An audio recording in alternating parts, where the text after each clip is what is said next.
आज मी बनवते तीळ गुळाचे लाडू. एकदम झटपट बनतात. 15 ते 20 मिनिटात हे लाडू बनतात. अगदी कमी साहित्यात आणि हे लाडू थंडीच्या दिवसात लहान मुलांपासून मोठ्यांनी खाल्लेच पाहिजे, इतके पौष्टिक असतात. आता आपण 1 वाटी तीळ छान भाजून घ्यायचेत. या तिळाला थोडासा ब्राऊन कलर आला की ओळखायचं की आपले तीळ भाजले गेलेत. थोडेसे हे तीळ उडायला लागतात पहा, की ओळखायचं की हां, आता आपले तीळ भाजले गेलेत.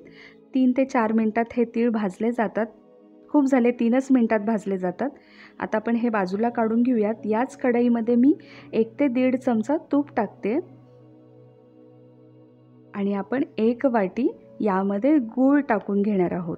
गूळ टाकून घेतला की हे छान आपल्याला मिक्स करून घ्यायचं आहे. थोडंसं किंचितसं यामध्ये पाणी टाकून घ्यायचं आहे. अर्धी वाटी एकदम छोटी वाटी आहे, त्याने मी अर्धी वाटी पाणी टाकून घेतलं आहे. आणि अर्धी वाटी म्हणजे मोठी अर्धी वाटी नाही, एकदम छोटीशी वाटी होती, त्याने पाणी टाकलं आहे. छान हे मेल्ट करून घ्यायचं आहे, आपल्याला मिक्स करून घ्यायचं आहे. हळूहळू याचा पाक तयार व्हायला सुरुवात होते. पहा, याला बबल्स यायला सुरुवात झाली आहे. याची पण खूप झाले 3 ते 4 मिनिटाची प्रोसिजर आहे. अगदी लक्षपूर्वक करायचं. गॅस खूप मोठा ठेवायचा नाही आपल्याला. पहा, बबल्स यायला सुरुवात झाली आहे आणि पाक झाला कसं ओळखायचं, तर एक वाटी घ्यायची, त्याच्यामध्ये हा पाक टाकायचा.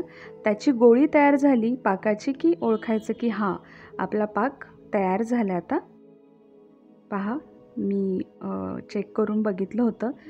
आता माझा पाक रेडी झाला आहे आणि मी यामध्ये आता तीळ टाकून घेणार आहे. तीळ टाकून लगेच मी यामध्ये शेंगाचा कूट असतो त्याची भरड केली होती, ती टाकून घ्यायची आणि छान मिक्स करायचं. एकदम बारीक गॅस लगेच करून घ्यायचा आणि छान मिक्स करायचं 1 2 ते 3 मिनटासाठी आणि लगेच आपल्याला गॅस बंद करून घ्यायचा आहे. गॅस चालू ठेवायचा नाही.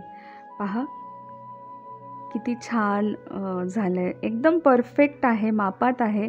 तुम्ही वाटीच्या प्रमाणात घेतलं तर हे लाडू एकदम परफेक्ट होतात. आता मी हे बाजूला काढून घेते आणि छान लाडू तयार करून घेते. पहा, झालेत आता आपले लाडू तयार. एकदम मस्त झालेत. तुम्ही पण या खायला. कसे झाले सांगा आणि बनवून पहा. आणि माझे व्हिडिओ आवडत असतील तर लाईक, कमेंट, शेअर करा आणि सबस्क्राईब करायला विसरू